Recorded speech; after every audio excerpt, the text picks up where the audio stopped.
কোরবানি দিতে যাচ্ছি। কতক্ষণ যে লাগবে? দুপুরে কিন্তু গরুর মাংস দিয়ে খাবো।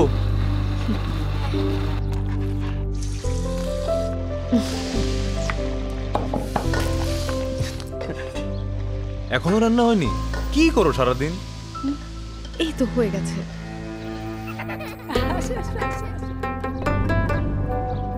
এই তো আরেকটু দেই। আমি ফ্রেন্ডদের সাথে বাইরে যাচ্ছি, ফিরতে দেরি হবে।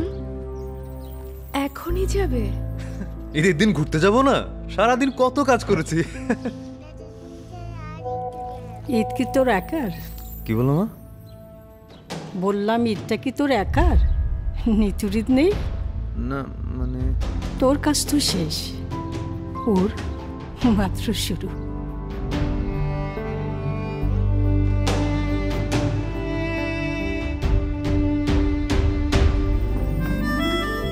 মা প্লেট দাও। আরে দাও তো। ঈদ সবার জন্য আসে। আসুন এই ঈদে চিন্তা ভাবনা চকচকে করি, ঘরের কাজগুলো ভাগ করে নিয়ে নারীদেরও ঈদ উদযাপন করার সময় দেই। ঈদ মুবারক। গ্লিটার, চকচকে বাসন, জীবাণুমুক্ত সারাক্ষণ।